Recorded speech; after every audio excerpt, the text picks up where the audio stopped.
I like life very much and have no interest in dying in the near future. But I do look at the whole system and at the role of bodies like mine, ours, in the whole system. And I think it's fine to pass in and out of existence. It makes sense that we will. It's something that I think it's very, very hard for it not to happen. Once we think of our lives in a kind of grounded way, and also think of ourselves as, in a sense, sort of taking up slots that can be filled by others in the future, other living beings, then the coming into existence and going out of existence seems to me to be, it's not that I'll welcome it when the day comes, I don't think, but looking at the whole, I think it's fine as a whole. I'm fine with that general picture.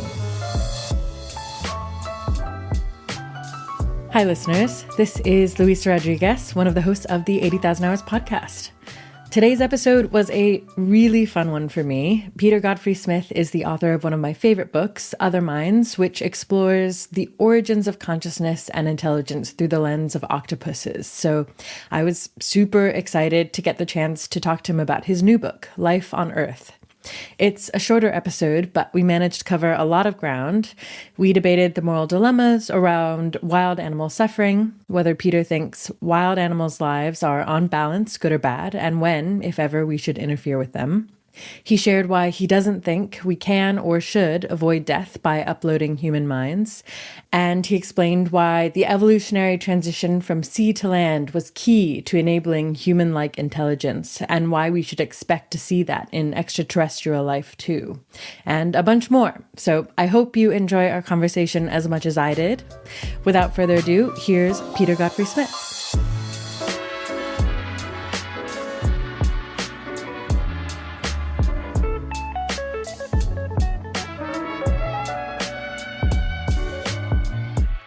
Today, I'm speaking with Peter Godfrey-Smith. Peter is a professor in the School of History and Philosophy of Science at the University of Sydney and author of 7 books, including Metazoa, Animal Life and the Birth of the Mind, and Other Minds, The Octopus, the Sea, and the Deep Origins of Consciousness, which is one of my favorite books. We're here to talk about the recently released 3rd book in this trilogy, Living on Earth, Forests, Corals, Consciousness, and the Making of the World. Thanks for coming on the podcast, Peter. Thanks for having me on. So Living on Earth covers so many topics. How would you describe the kind of unifying theme or arc of the book? The central idea, that the original point of the book was to do something that complemented the other 2 books in the trilogy, where the other 2 books were about the mind as a product, something that's come to exist through various processes. And there's another side to the picture, which is the mind as cause, as making things happen, as changing how events go in the world. That was the starting point, the idea of having a couple of books about where minds came from, how they came to exist, and a 3rd book about what minds do once they're here. Now, when I say mind, the natural way to think about that topic is to think about the mind as an aspect of living activity. So the book is really about the causal role of living activity in general with animals, animal action, nervous systems, thoughts, and consciousness as one component of living activity and one especially efficacious form of that activity. Nice. Thanks for that. If you're up for it, I'd actually like to start with a chapter in the book on wild nature, which was one of the chapters I found most evocative. So one of the arguments you make in that chapter is you want to see habitat degradation addressed and more resources spent on habitat preservation. And as part of that discussion, you explain your own thinking on kind of whether it's actually good for wild animals to exist for their own sakes, given all of the potential for suffering in nature. And you and I come out on pretty different sides of this question, so I thought it'd be interesting from my perspective to talk about some of those differences. Could you start by explaining where you come out on it? Sure. And this was a hard topic for me. This is one where I think the text reflects the difficulty I found in thinking about this. In the chapter about some other ethical and policy issues, the one before that, I already moved a little way away from some standard positions and theories in moral philosophy. I did not accept a utilitarian outlook, but did accept something that's relevantly similar, a kind of a view based on the importance of individual welfare in animal lives, especially the lives under our control. And then in the chapter you're referring to, right, then one has to grapple with the question, what should we do if we think that the welfare of most wild animals is not that great? Does that mean we should intervene to transform that aspect of nature and either eradicate species where we think the general profile will be one that's negative from an experiential point of view, or perhaps transform the animals themselves by some kind of manipulation or selective breeding to reduce predation, to produce population booms and busts and things like that. And I came out against those kinds of views and in favor of a program of rewilding, of habitat preservation, of keeping wild nature, including all of the contrast between negative and positive aspects of life. Now, to some extent, this reflects a belief that, or a suspicion at least, that there's more positive experience in wild animal lives than some people discuss. You get a lot of discussions that emphasize predation, the red in tooth and claw side, and that can become almost obsessive in some discussions. And the fact that the animals in question also get to sort of lie in the sun and have companionship and have a lot of other positive experiences, that sometimes gets left to the side. So as a first move, I wanted to just put back into the foreground positive animal experiences in wild nature. Now, then it's natural to say, okay, so let's try to do some accounting. Let's try to work out whether the positive outweighs the negative. And here I really ran into some difficulties because I came to think that the accounting is more problematic even in principle, let alone in practice, than I had thought at the start of this. And this has to do with the application to animal lives of something that I think we're pretty familiar with in human lives, which is the fact that a person might have a difficult life in many ways, with many hours, days, years spent in difficult circumstances. But there are such things as experiences and events and achievements that redeem the difficult stages, such that a person reaching the end of their life might say, well, I wouldn't change a thing. You know, it was hard for years, but in the end I did something that I think is completely valuable, worthwhile, redemptive in relation to those difficult experiences and so on. Now, in the human case, I take it this is not an unfamiliar thought. It would be mistaken to give a kind of hour by hour accounting. I had +4 level of experience for this hour, then I had -2 for the next hour, and then I had -1, and you sort of try to work out the total. That would not be appropriate in the human case. And I came to think that something like that would be applicable in some of the animal cases as well. That in the case of some animals, and here we're talking probably about mammals and birds and neurally complex animals for the most part. I don't know how far I'd extend this argument. Okay. There are achievements, there are experiences, there are things that can be done in the face of difficulty that might be seen as having the same kind of redemptive role, as casting into a different light the difficult events that led up to it.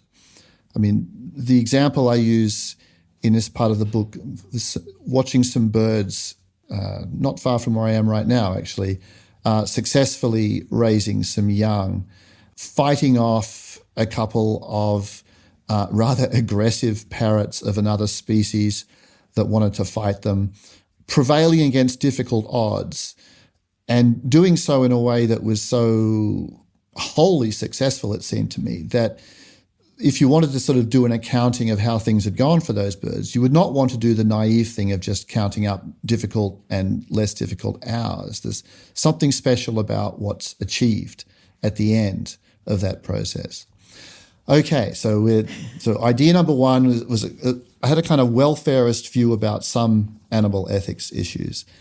A welfarist approach to some questions about wild nature is very hard to apply because of the way that events become meaningful in the light of other events, I think, not only for humans, but potentially for other animals as well.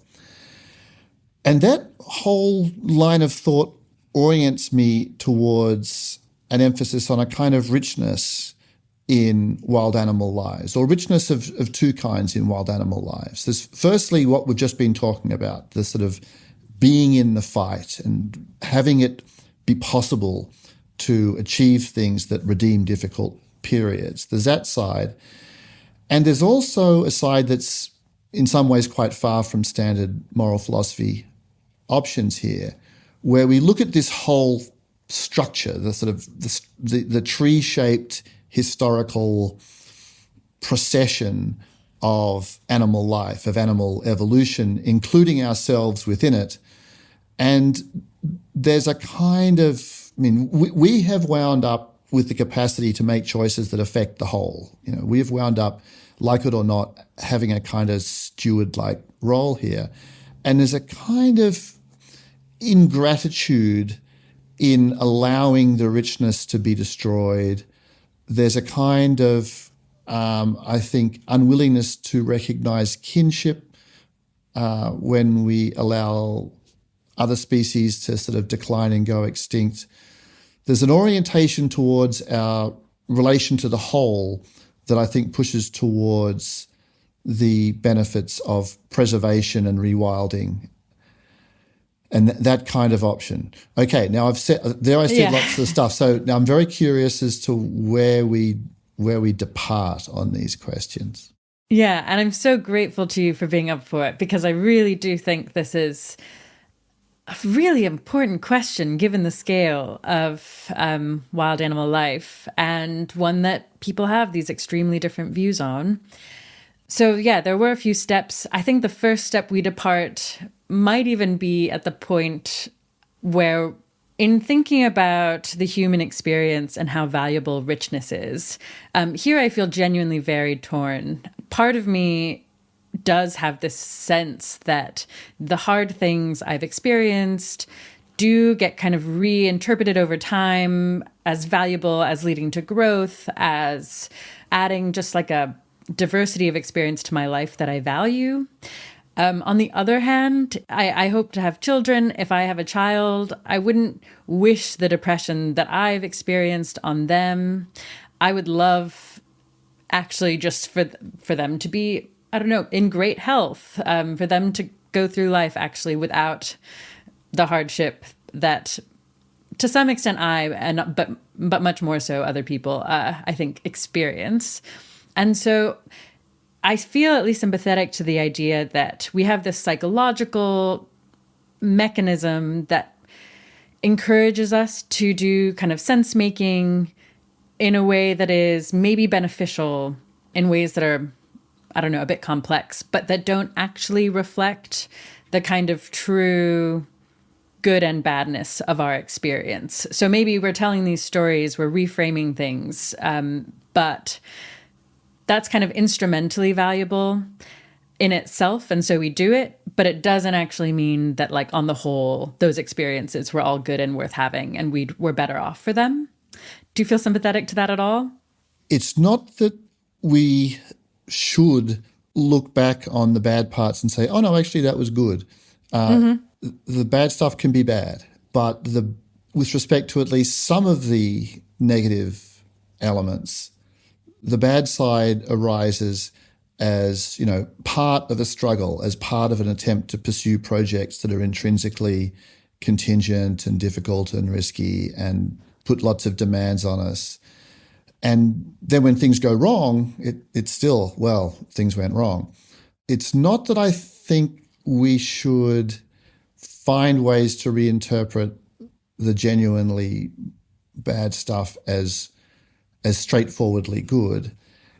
I think that in some cases it does make sense to see it as being outweighed even by briefer periods of great significance that come downstream.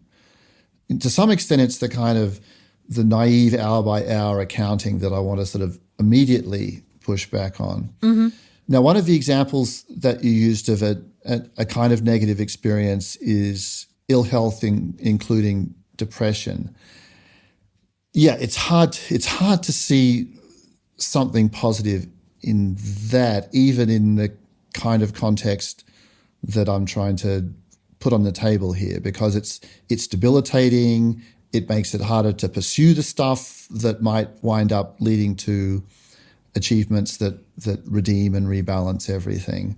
There's not much that's good that one can say, I take it, about depression. Right. Okay. It sounds like we're at least closer to a similar position there than I thought. So I think neither of us think that the bad things are actually good. We might differ a bit in degree about kind of how many bad things and how they're outweighed by the positive things that come about through culminations. I think one of the questions, which is a real point of possible disagreement, is how desirable it would be to kind of flatten things out, to make everything predictably benign, to reduce the heights, but also reduce the strongly negative periods. I mean, you mentioned the kind of hopes that you would have for your child. And if this isn't pushing too hard, I mean, do you find yourself thinking, I would be fine if everything was pretty flat so long as it was flat in a positive way. Right. Or I would like there to be the challenges, the ups and downs, the complexity, the richness with its negative side. Yeah, no, it's a great question. And I think there is an extent to which I would wish for them some cutting off of the bottom and would take some cutting off of the top for them. So I think that's what you mean by flattening. Yeah, the compression step in sound engineering. Yeah. And it's not that I'm criticizing that. This was just I think this is a point at which one can probe and reflect, to what extent is reduction of variance desirable, and to what extent is it a kind of giving up of the valuable aspects of the struggle. Yeah, I mean, I guess it brings me to another potential point of disagreement, which is, I mean, ideally, I'd love to just cut off some of the bottom and not cut off the top end. And I at least think that there are ways to do that for wild animals. And like, for example, trying to eliminate some of the worst, most painful diseases that wild animals suffer from. Do you think we disagree on things like that? Yeah, that's a good case to think about. In this discussion, in the philosophical debates that I make contact with, it's mostly predation that people contemplate intervening on, and also overproduction of young, just, producing countless thousands of young who've got no chance of making it. Yeah. Disease is a different kind of case. It's hard to deny. It's hard to see the downside, I must say. I mean, I think we're talking about a very difficult, a very far-fetched hypothetical scenario here, but that doesn't really bother me. It's hard to see a downside in trying to reduce, just as it would be great to eliminate all kinds of viral diseases or greatly reduce their prevalence in human populations. Suppose we were doing that and it turned out that the method that we had come up with was readily extrapolatable and would not be too hard to implement, and it would just reduce the viral burden on life in wild nature. Now that you ask that, I find myself thinking That's not a bad idea. Not crazy. Yeah, I think in your book you use the line, one death will be replaced by another. And that did move me a bit until I was like, well, I would prefer some deaths over other deaths. And I think this might be the clearest case for me of like, I would prefer to die a quick and more painless death than I would to die from a particularly painful disease. And so maybe that is just looking more like a point of agreement for us. Well, hang on, but the passage you mentioned is in a discussion of wild nature, and the way it came up was Jeff McMahon, who's the philosopher who's written most extensively on the argument for intervening in predation in particular, and reducing the tendency wild animals have to attack and eat each other.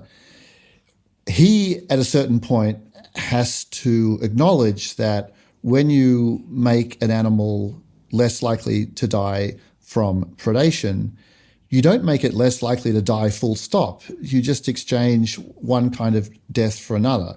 And I think that's a really important next step. I mean, Absolutely. When everyone's talking about eliminating death of one kind, you're talking about substituting another kind. Now, a moment ago, you said a quick, painless death. I don't know if many animals in wild nature get that. I think that's a difficult thing to achieve. I agree. I think it was simplistic. And I think what I mean is I have to believe that there are better and worse deaths. Yeah. And if we can think about that enough to be confident about kind of what those rankings are like and eliminate some of the worst ones, I think I would just feel really good about that. Right. And the reason why I was somewhat moved by your introduction of disease here is I think of that in many cases on the bad list for wild animals. You know, I would rather be eaten by a crocodile or a shark than die of a lot of diseases.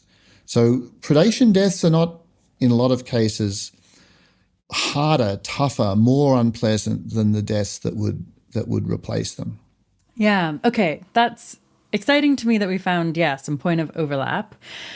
Another kind of angle is around whether we should, allow for humans to expand and wild nature to contract. And one argument that feels like it could potentially be compelling to me is if I were a little soul floating out in the universe and the Earth existed and I could either be born as a human or I could be born, we probably, to actually make progress on this, should pick specific wild animals. But even if I just say a random wild animal, I'd rather be born as a human. And that fact makes me think we should feel okay about more humans existing at the kind of expense or trading off against wild animals existing. What's your reaction to that? This is a random human looking at the whole of human history. That's a good point. There are certainly, Now, I do mean now. It's true that I would not have preferred to be born into feudal Europe. Yeah, I would probably rather be a random wild. It's not obvious to me, actually. Now, in some ways, this is, of course, an extremely unconstrained, all over the place thought experiment. Absolutely. But absolutely. I can't just push it away because at several points in the book, I make use of thought experiments that have this rough form. I mean, the one that I put a lot of emphasis on is a thought experiment involving factory farming, where you have a choice of either reincarnation as, the bad cases are industrialized pig farming and industrialized chicken farming. You could come back as a factory farm pig or chicken, or not come back at all, not have a reincarnation event at all. And I would rather not come back at all than have those lives.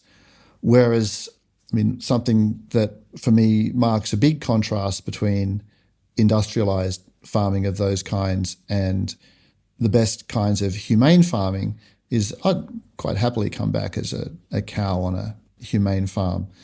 So those kind of reincarnation and floating soul gets anchored somewhere thought experiments are ones that I can't push away when they're inconvenient because I make use of them. Okay, so would I, as a floating soul, come back as a random wild mammal or a person around now? Yeah, look, I think I would choose to be a person around now, and I'm not sure to what extent. I mean, that reflects just a kind of familiarity and an affection for the human mode of life, and to what extent it reflects something more than that. Yeah, I agree that element makes it really hard for me to personally feel like I could answer this question in some way that I really actually buy.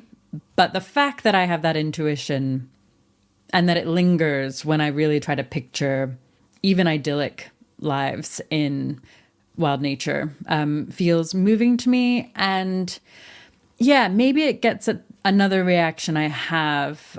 I feel like when I read the chapter and one of your take-home points is like, it's kind of ungrateful, kind of negates or rejects or takes for granted this kind of evolutionary history that has created all of this rich diversity and led us to become who we are. That does feel compelling to me.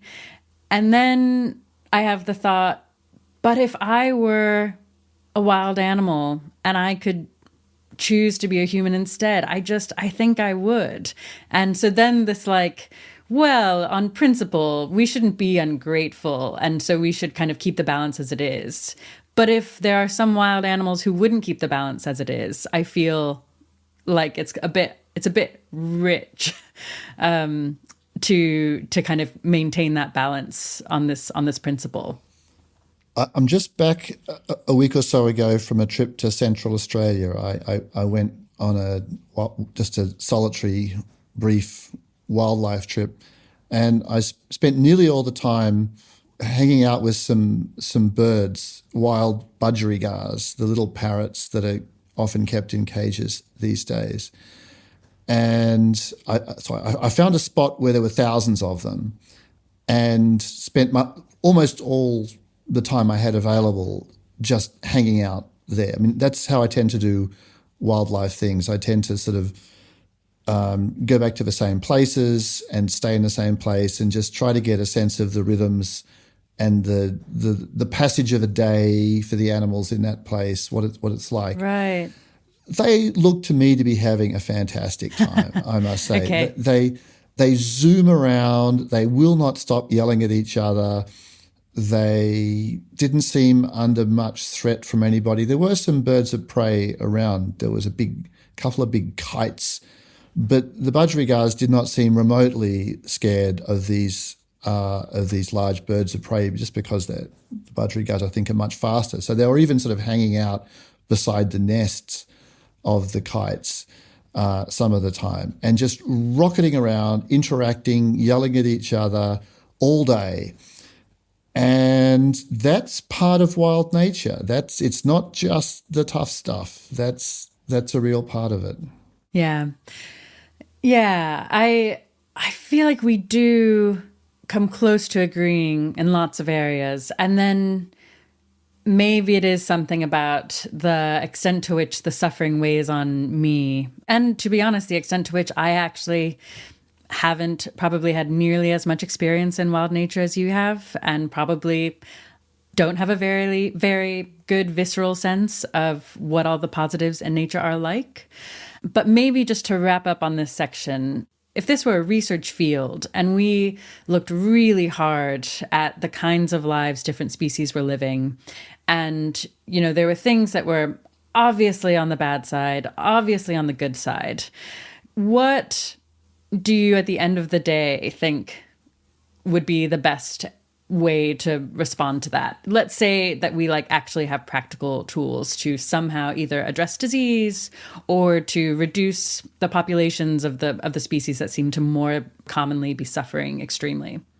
One way to understand that question is to ask, is there any circumstance where this research program could lead to findings to which the right response would be, oh my God, wild nature is just 100 times worse than I thought. We just have to do what we can here. And at a certain point in the book, I grappled a bit with that. I thought, right, if I'm defending rewilding and the prevention of habitat degradation and so on, based on my rough picture of what's going on, would I do things differently if my picture of what was going on was quite different? Now, one thing that does have to be sort of brought in here is just the likelihood of our screwing things up by our intervention. So in the text at one point, Laurie Gruen is a philosopher who's made this case against McMahon, who's the guy who thinks we should intervene to reduce predation. And I sort of moved past the point in a way thinking, right, yes, absolutely true, but I don't want everything to depend on that relatively practical consideration, because maybe we could be sure.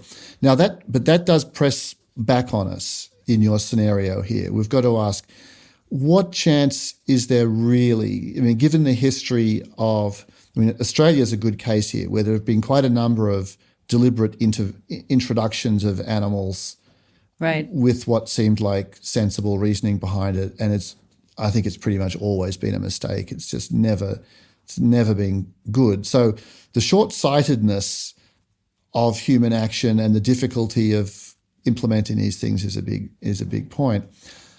But I think the basic answer to your question, though, is that, yeah, I can imagine a circumstance where what we learn just makes things look so grim, so tough, that it would be a reasonable evaluative choice on the part of humans to say, well, thank you, Darwinian evolution and natural ecologies, for getting us to this point.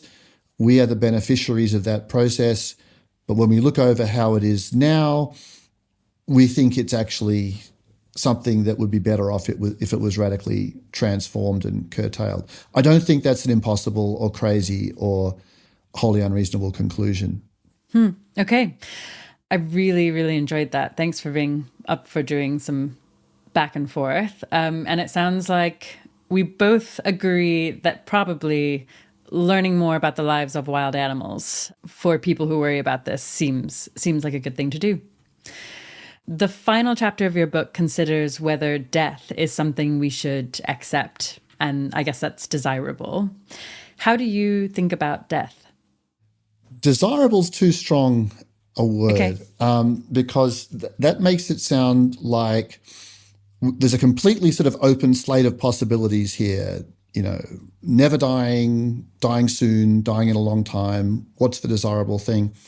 Something that I want to emphasize in that last chapter is that although one can think of oneself and one's fate in a very disembodied way as a thought experiment, it's also possible to think about our actual place in the physical world as parts of the endless processes of recycling, as part of animal evolution, as part of ecological change, the way that the molecules in our bodies pass into totally different systems after we're gone, the way that we came out of materials of very different kinds through these recycling processes. We can think about our place there.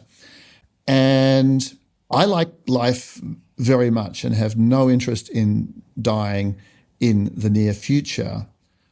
But I do look at the whole system and at the role of bodies like mine, our bodies in the whole system. And I think it's fine to pass in and out of existence. It makes sense that we will. It's something that I think it's very, very hard for it not to happen. And there's a passage we might discuss about, uploading ourselves as software into the cloud and things like that. I don't think that's going to happen. I don't think that's feasible. Once we think of our lives in a kind of grounded way, and also think of ourselves as, in a sense, sort of taking up slots that can be filled by others in the future, other living beings, then the coming into existence and going out of existence seems to me to be, it's not that I'll welcome it when the day comes, I don't think, but looking at the whole, I think it's fine as a whole. I'm fine with that general picture. Yeah.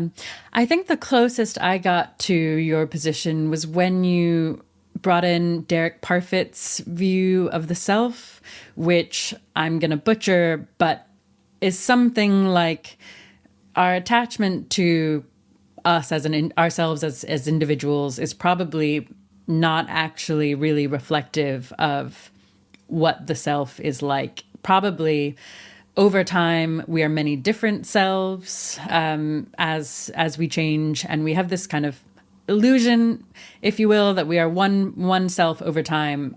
But the picture is probably more complicated than that. And if I kind of adopt that perspective, then the kind of boundary between my self continuing and another self living does feel like it feels more like one that I can accept and embrace, because the boundaries are just softened between me and other beings, and I feel more excited about other lives and not just about my own. I think that's my understanding of Parfit's picture, so that not at all butchered.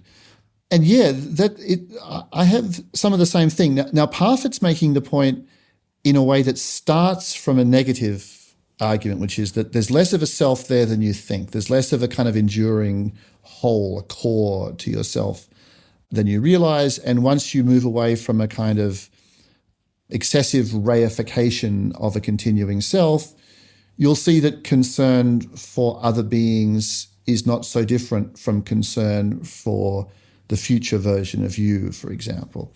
Right. Right. And I basically agree with that. Yeah, I think I do too. But want to add the idea that it's not just a negative point. You can make a positive case based on the way in which the materials that make us up have been recycled and run through these processes that unify life as a sort of historical object on Earth.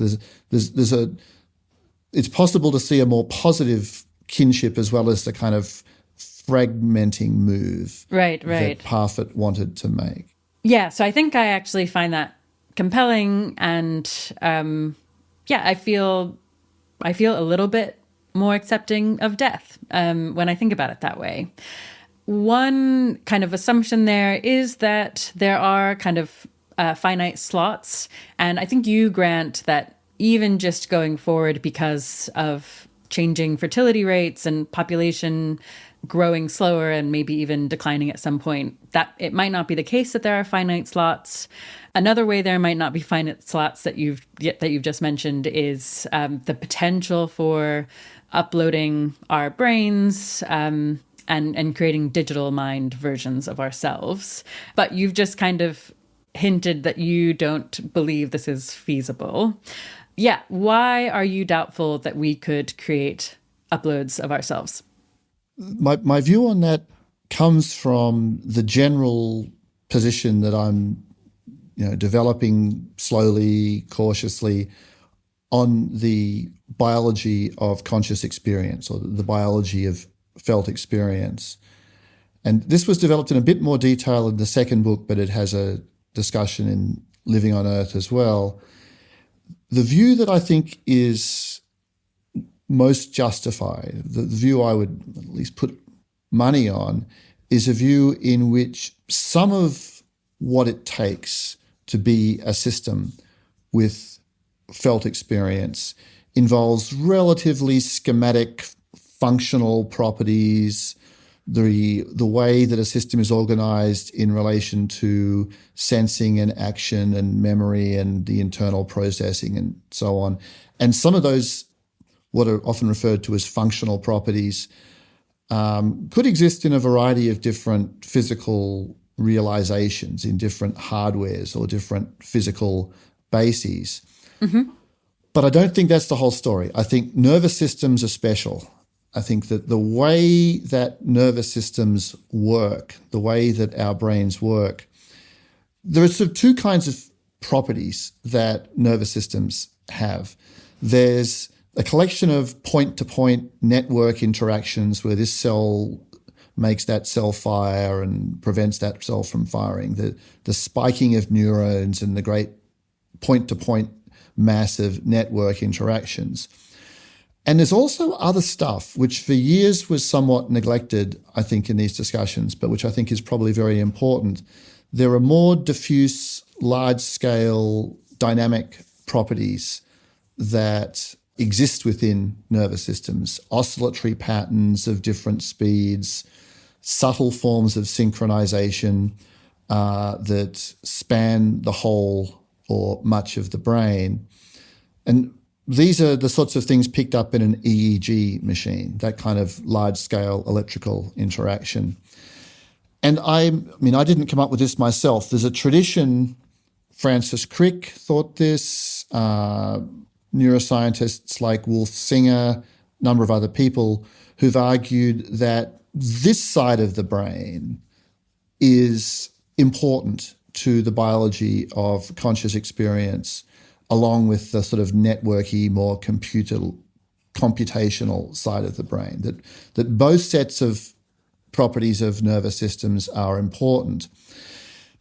And in particular, the unity of experience, the way in which brain activity generates a unified point of view on the world, has a dependence upon the oscillatory and other large-scale dynamic patterns that you get in brains.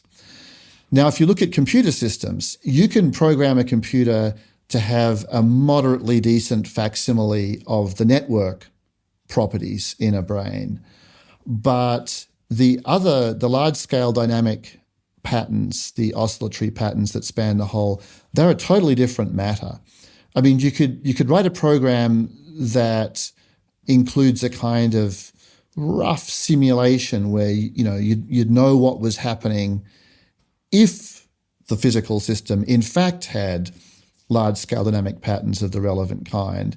But that's different from having in a physical system those activities actually going on, present physically rather than just being represented in a computer program. I do think there's a real difference between those, generally, and especially in the case of these brain oscillations and the like. You would have to build a computer where the hardware had a brain-like pattern of activities and tendencies.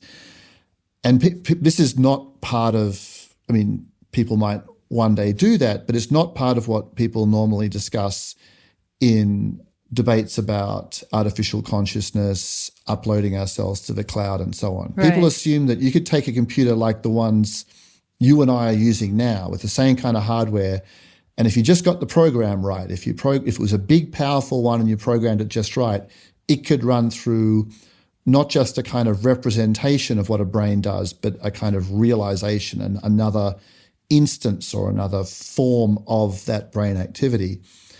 Now, because I think the biology of consciousness is just not like that, I think that the second set of features of brains really matter.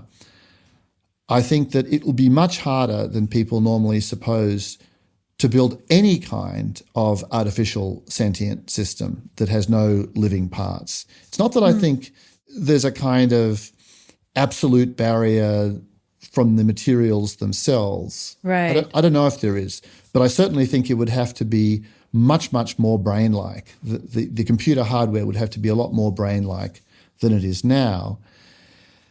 And that means, who knows if we could build large numbers of these, powered with a big solar array and replicate our minds in them. I think it's very unlikely, I must say. Now, whether that's unlikely or not, I don't think I should be confident about. The thing I am a bit confident about, or fairly confident about, is the idea that there's lots of what happens in brains that's probably important to conscious experience, which is just being ignored in discussions of uploading our minds to the cloud and things like that. Yeah. That's really helpful.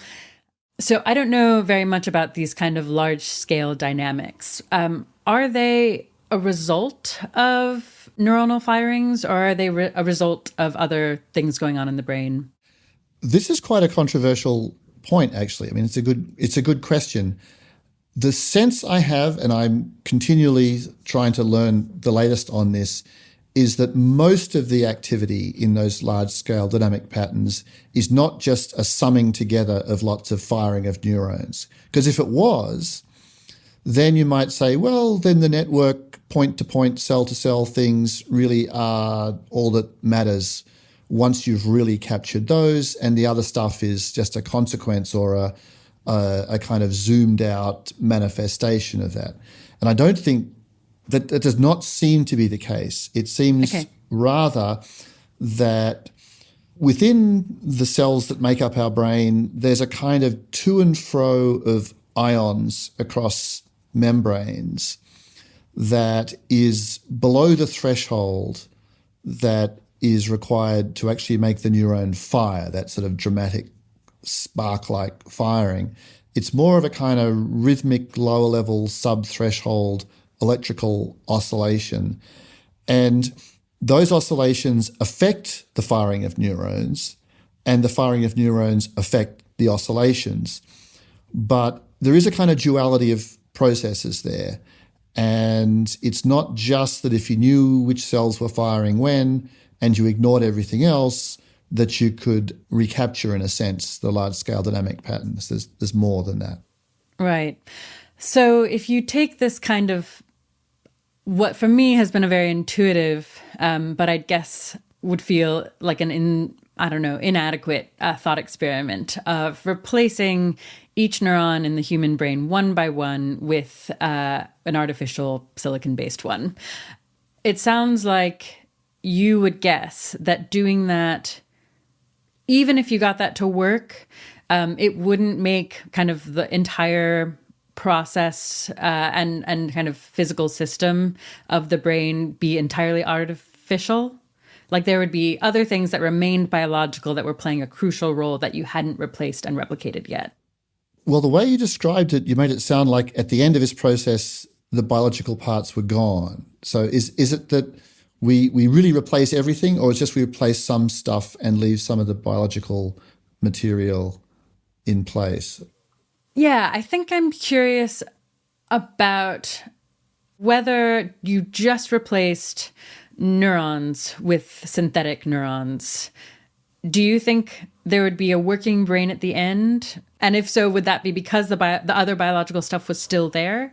Okay, right, I see. It's a commitment of my view that if you tried to do that, you would change all sorts of stuff. You can't really preserve the things that the brain is doing at the start and have them continue once the neurons have been replaced by artificial devices. When I say that, what are the artificial devices? When people talk about thought experiments of this kind, which they've done, I think, in quite interesting ways for about 40 years now, what they usually imagine is you're replacing each neuron with a kind of relay object that sums up the inputs coming in and either fires or doesn't fire, and its firing then contributes to the inputs to various other downstream cells. And it's just doing that. It's not doing anything else. Now, if the things you put into the brain were just doing that, then you would give up, essentially. You would drop all those large-scale dynamic patterns. They just wouldn't exist anymore. They would be gone. Mm-hmm. Right. So it would be a different thing physically. It would do different things because the relationship between the firing of neurons and those slower oscillations does make a difference to how the brain works. So you would change some stuff that would have consequences. Now, something that people haven't talked about so much is whether you could put in an artificial object that did really everything that the neuron is doing, where there's this sort of seepage of ions across the borders, and it has subtle effects on the electrical properties of neighboring cells and so on. I mean, a replacement that captured a lot more of what a neuron did. And then we reached the point where we got to a few minutes ago where I said, well, who knows what artificial hardwares might be possible. I don't think I know nearly enough about these matters to be confident you could never build something that did that. Okay, so just to make sure I understand your position on this, it's not that you're confident that it's impossible to create digital minds in general, or that it's impossible to eventually come up with some hardware system that does replicate everything relevant to consciousness in a human, but that the current kind of thought experiments where we only replicate some of the basic functions of a neuron are not enough. Yeah, is that basically your view? Have I gotten that right? There was a phrase you used, digital minds, and I guess I don't think there'll ever be digital minds. I think that's imagining a system which lacks too much of what brains and nervous systems are like in order for it to have a mind. I don't know if there might be wholly artificial minds in the future that are made of different stuff than brains are made of, but that have the important duality of properties that you see in nervous systems, and that thereby achieve a kind of sentience. I think it's further away than people often suppose, but I would not want to say it could never happen. The thing I want to press on in a kind of critical way is the habits that people have of thinking. People think, well, I know what neurons and nervous systems do. It's like a telephone exchange. You've got this thing that makes that thing go, and it's like a big network, and that's all there is to it. They think that, and then they think, well, a computer is a place where I can have that kind of thing going on, replicated to a high degree of fidelity. So I know that an ordinary computer has what it takes as hardware to be sentient, basically, to be conscious if I put the right program in there, because the program would just have to create a version of those networked point-to-point interactions. Now, that claim I do want to push back against. I don't think we have any reason to believe that. And I think that artificial sentience is just going to be a harder and further in the future thing than we have supposed. And as I say at one point in this book, Living on Earth, I'm not sure that's a bad thing. If there turns out to be kind of a barrier between the I side of AI, the intelligent side of AI, and the kind of conscious, sentient, feeling side of artificial minds, if there's a barrier there, that might not be a bad thing. One reason for that is if we start building lots of sentient systems that have this different kind of hardware, they're under our control. We made them. I don't know how likely it is that their experiences are going to be positive, at least in the early stages. It's going to be a sort of a klutzy, messed up version of artificial sentience that we're working with. And if I'm a disembodied spirit of the kind that you were talking about earlier, I don't want to come down to Earth and live as an early effort in the human attempt to make artificial sentient systems. Man, there's so much there, but I think that's a good place to leave that topic for now. Okay, pushing on. Another part of your book explores why humans became technologically advanced, but no other species has. Lots of people might kind of intuitively think that it's our intelligence, but you think there's more to it than that. Can you talk through why you think that, or what you think the other elements are? Sure. I do think there's more to it. And the more is pretty well summed up with one word, which is culture. The idea that humans are a cultural species. Now, when I say culture there, I mean that in a broad sense, the sense that's often now used in fields like anthropology, where culture is not Beethoven, although we get to Beethoven eventually. Culture is the tendency or the practice in human communities of picking up behaviors and ideas and skills by watching others, by imitating, by learning and teaching, by seeing what seems to work, by becoming immersed in a community in which behaviors of certain kinds are treated as normal for that community, and each new individual member of the community picks up behaviors in this way. If we look at other, large-brained and intelligent animals, some of them are kind of well set up for culture, such that you could see them going down that road if circumstances changed a little. For example, if we got out of the way and they had more room. And others are really not well set up. And it was thinking about a particular contrast that helped me a lot in this area. I mean, octopuses are here, as so often, the great contrast case, the great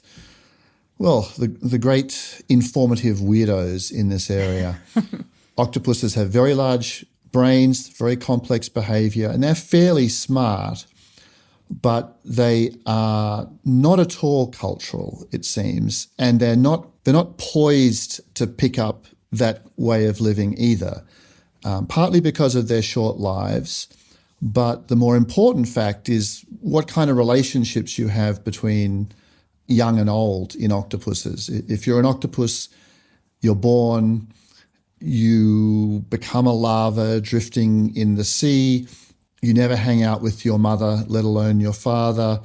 You just make your own way and never have any opportunity to pick up skills that the older generation might have picked up in its life. It's all from scratch if you're an octopus.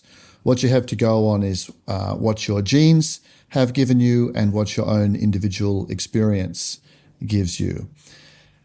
That means that they are a sort of far from cultural species. Now, in some earlier discussions in this area, people used to think that culture really is a human thing, and no other animal has more than the faintest glimmer of it. Now, that's pretty clearly not true. There's elements of cultural learning and the cultural acquisition of behaviors in quite a lot of primates, in dolphins, in birds, in various other animals. In the book, I talk about some examples which really have this kind of liminal, just a hint, character in the case of birds. And that's what I think of as the key. Now, here I follow, to a large extent, Joe Henrich, who's a Harvard anthropologist. He wrote a book some years ago called The Secret of Our Success, which is about that secret is culture, picking up ideas and practices culturally. And I think he makes a strong case, and other people have made a strong case along similar lines. Now, there's more we might talk about here, but that's idea number one. Yeah, to make sure I'm kind of understanding the case. So individuals can be very intelligent and can learn things to make their lives easier or to make them more successful. But the benefit of culture is you pass down lessons across generations. So individuals don't have to learn everything from scratch. You can accumulate knowledge, ideas, skills, different forms of tool use, I guess, at some point. And that is enormously more valuable than even just an individual who's hyper intelligent. That's right. The way that Henrich, the guy I mentioned a moment ago, describes it is a way in which, at a certain point in our history, humans crossed the Rubicon. I mean, the metaphor here is it's referring back to Julius Caesar's crossing a river and marching on to Rome. Having crossed that river, there was no point in turning back. It was a kind of irreversible step. And that idea of an irreversible step is what Henrik has in mind, the idea that after a human community has developed enough of these skills and enough knowledge about its local environment and how to live, if an individual was born into that physical environment and had to get by, there's just no way in their own lifetime they could learn quickly enough and effectively enough to become as skilled at living there as people within the culture. Right. There's just no way. Henrik also emphasizes rightly not so much a contrast between the locals and a kind of lone individual starting from scratch, but a contrast between the locals and Europeans making their way into lands occupied by indigenous peoples in places like Australia especially. You know, well-equipped, smart people, lots of support, all sorts of technology that you might think would be just what they need. And they fail miserably. They die unless they're helped by the local indigenous population, which they often were. They turn back, leaving a trail of bodies behind. There's just no way to be a capable human in lots of the environments in which we live unless you have cultural knowledge, unless you've been brought up in a way that makes it clear to you what you can eat, what you can't eat, how you should respond to the seasons, how you should do all sorts of things. So the idea is that just being very smart, as we've seen in actual human history, doesn't get you very far. What's important is being part of a community that has accumulated knowledge of the relevant kind. Right. And so thinking about dolphins, whales, octopuses, some of the factors that seem limiting that you've already touched on are, in the case of octopuses, lifespan and something like socialness. Yeah, what's going on for whales and dolphins who do have long lifespans and arguably very social lives? Very social and very intelligent and long lifespans. In the case of contrasts, I mean, there's roughly speaking, I think, three very interesting contrasts we can draw between ourselves and other animals in this kind of discussion. The octopus one, where you have a mostly asocial, very much not primed for culture kind of animal. And then you have the case of animals like dolphins and whales. Now, in this case, I think part of the story of why they don't live like us, why they didn't go down the kind of road that we did, involves the kind of bodies that they have. Now, here I'll draw a little bit on some ideas from the second book in the trilogy, the book Metazoa.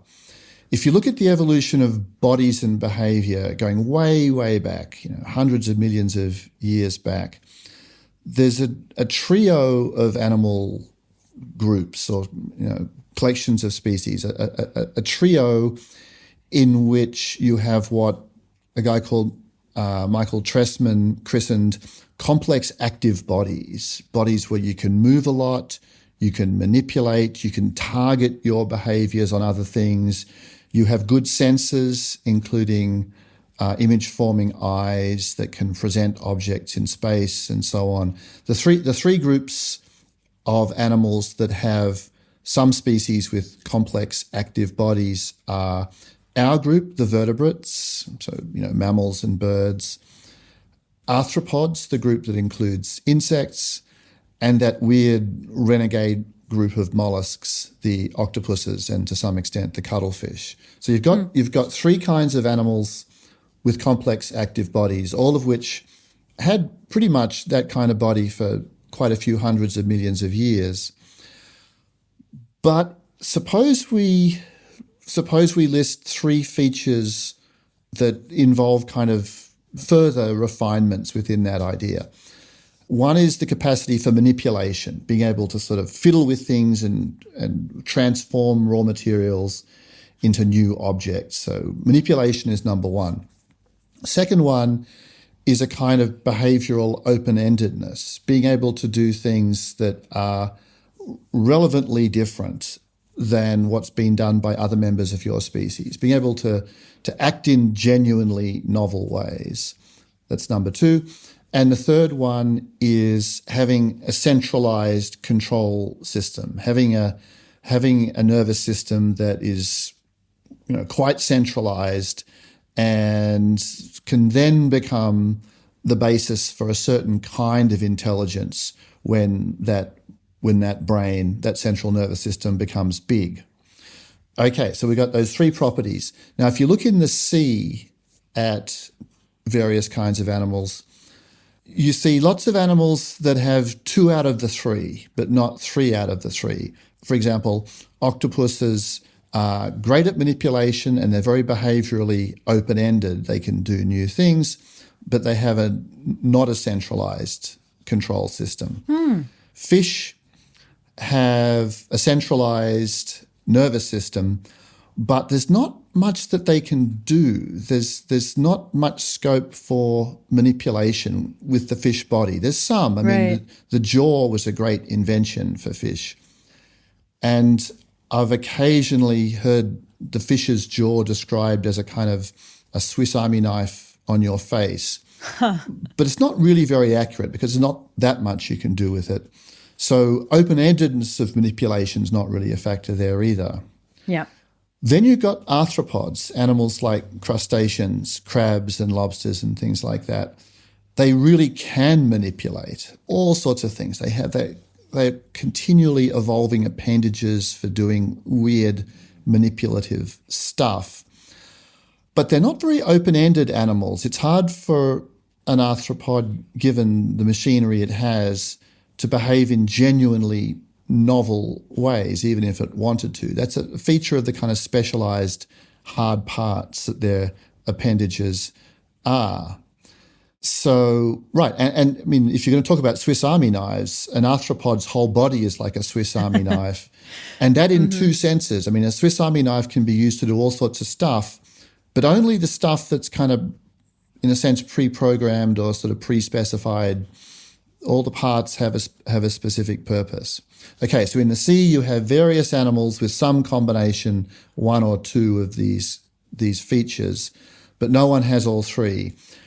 And it's on land with the evolution of land vertebrates, especially after the Triassic, and especially in the case of mammals and birds, that you have all three together. You have a centralized system because we inherited our neural design from fish. You have lots of scope for manipulation because you've got appendages of really, an ideal kind for that. But those appendages are a bit more like octopus arms than arthropod appendages because they're more able to do genuinely new stuff. They're not as circumscribed by their special purposes. Now, dolphins are stuck with kind of a fish body, basically. The manipulation, transformation of materials, there's only so much of that you can do, not very much if you're a dolphin. So I think that's an important thing that distinguishes us from them. They're, unlike the octopuses, they're very social and they can learn by imitation. They have a sort of cultural style to them. But there's only so much they can physically do in action. Octopuses can do tons of stuff with all those arms, but culture's miles away from what they can manage. Right. Yeah, I was really struck when reading your book by the kind of role of just the physics of water in influencing which species go in this direction. And obviously octopuses are an exception, but because water is, one of your descriptions was like, it's hard to hammer in water. There are like lots of types of motions that are much more difficult. Plus, my understanding is that motion is much more passive because of currents in water that you don't get on land. And because of those reasons, you get the kinds of bodies that most kind of water-based animals have. And that really it helped me understand why it isn't dolphins. Does that, am I kind of reflecting your argument there reasonably? Yes.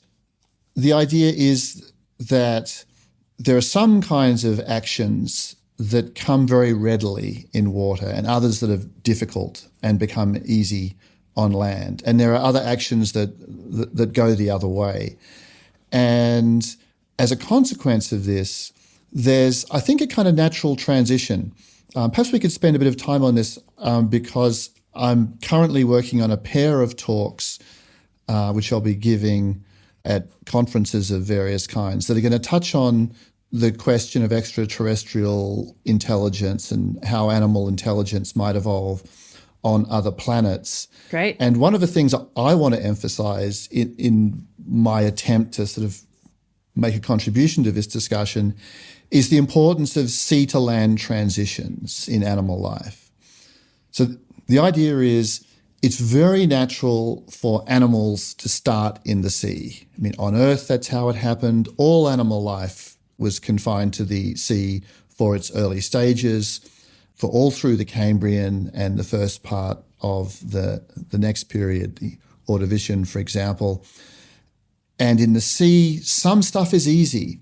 You mentioned the passivity of motion in the sea, and it's fair to say you have the option of a kind of passive motion in the sea. You don't have to. You could swim very actively, but you don't have to. You can just drift with the currents. Food will come to you if you put yourself in the right location. You can suspension feed or filter feed. You don't have to put in a sort of tremendous effort and skill that's involved in moving around on land. So motion comes easily in the sea, and you don't have to worry about drying out, which is a huge problem on land. Ultraviolet radiation is a big problem on land. There are lots of things on land that are big challenges.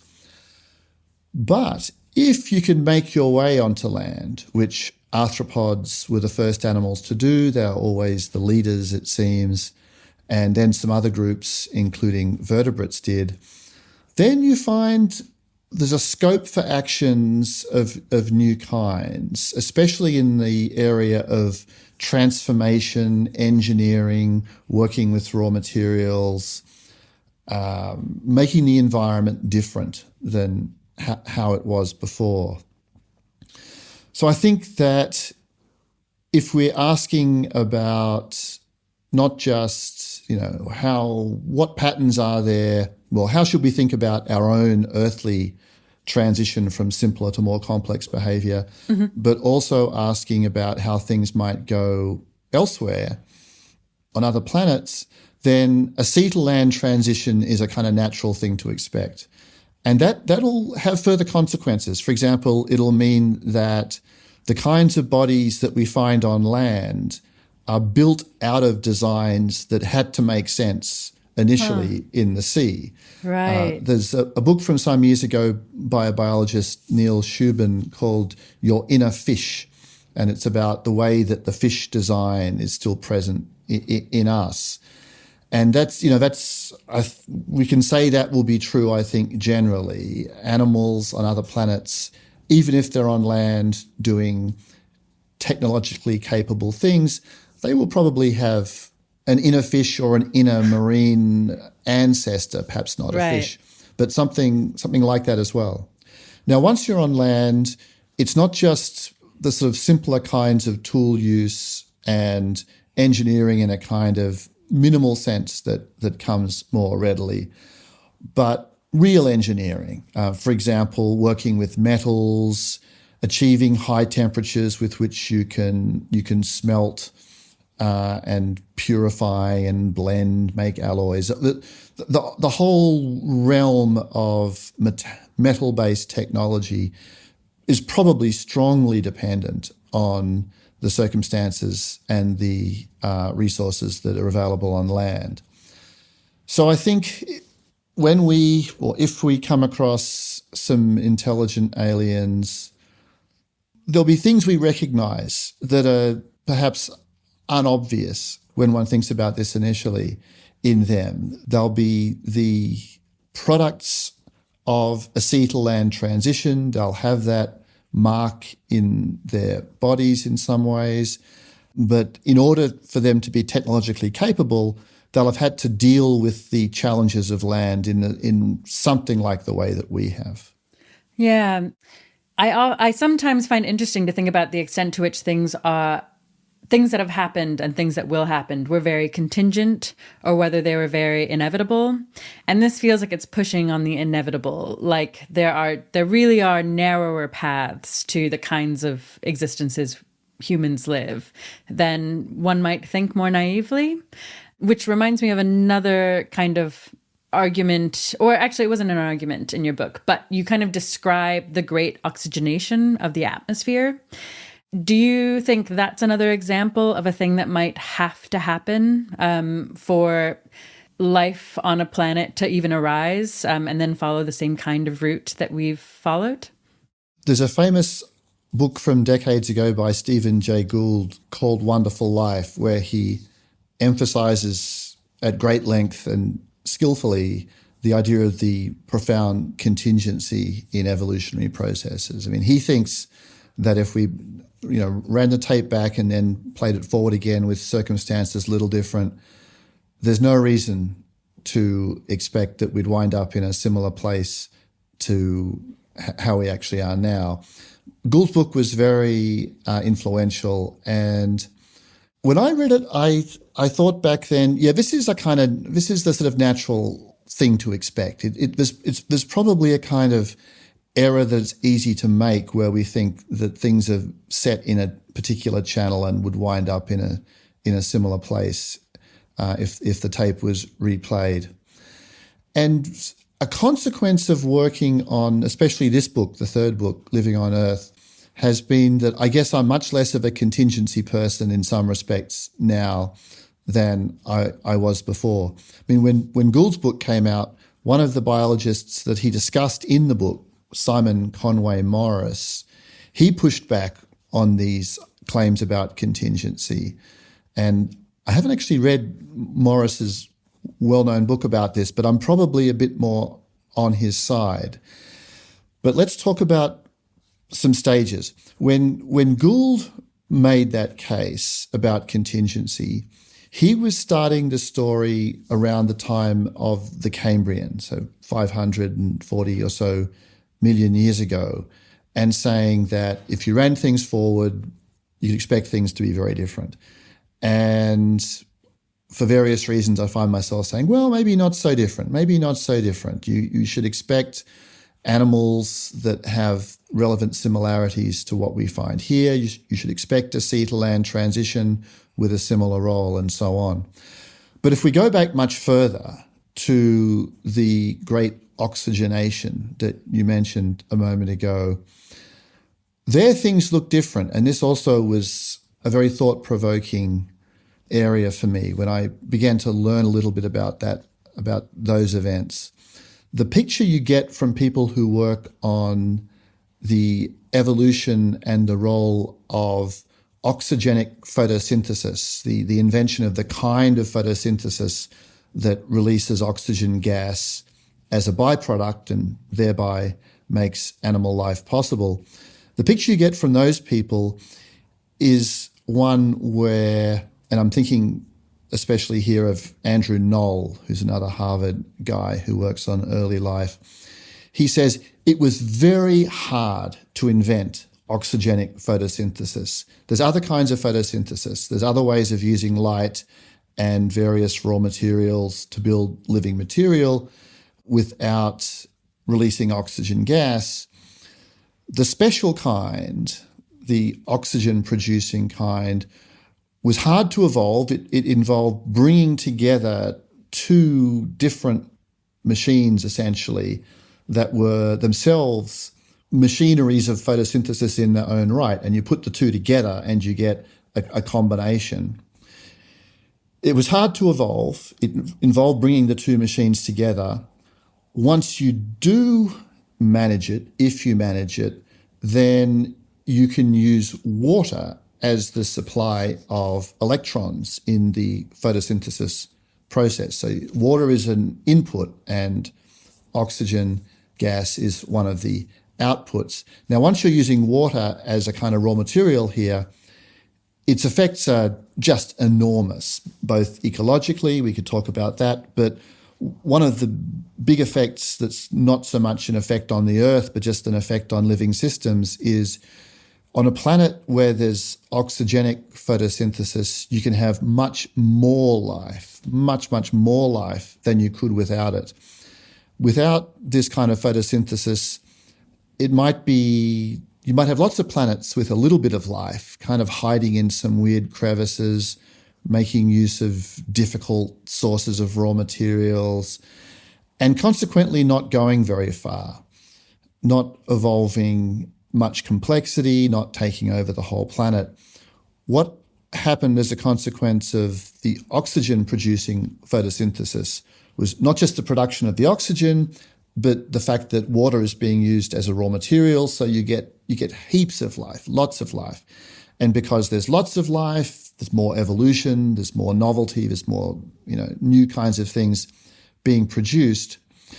So when I read people like Andrew Knoll, they make it sound like there's a profound contingency in whether or not you get oxygen-producing photosynthesis or something similar enough to it, something that enables life to become a kind of major player. That's really contingent. You could have heaps of planets with a little bit of life, but they never get this, so they never really go anywhere. You never get animals, for example. Right. Once you get oxygenic photosynthesis and lots of life, lots of evolution, lots of new things, then maybe the story gets a little bit less contingent. That's fascinating. A little bit less contingent from there, yeah. I'll just briefly mention a note of dissent on that last point. So after I just about finished the book, I was discussing these ideas with a biologist who's a insect guy, Andrew Barron, who's one of my favorite people to discuss evolutionary topics with. And I ran through these ideas and he said, no, this is a kind of chauvinism. This is being oxygenist. This is a kind of narrow-mindedness, thinking that the only way a planet could acquire lots and lots of life is through a particular chemical pathway. So whereas I read the discussions by people like Andrew Knoll and thought, well, this seems quite convincing to me. It probably is a deeply contingent stage, whether you get oxygen-producing photosynthesis or not. The other Andrew Barron, just said, no, there's no reason to believe that. There's probably tons of different ways of doing it. So I want to just register that as dissent. My book probably reflects more the former Andrew's picture, the profound importance of oxygenic photosynthesis, but there's also the second Andrew. Yeah. Does the second Andrew have hypotheses for other kind of, ecological foundations that could also work? Or is he just like, oxygen's just one thing and it's hard to imagine it's the only thing? Yeah, it was more the latter. It was more the idea that our imaginations are unlikely to be able to encompass what's really possible here. Nature is more inventive than we give it credit for being. Yeah, I do feel sympathies in both directions.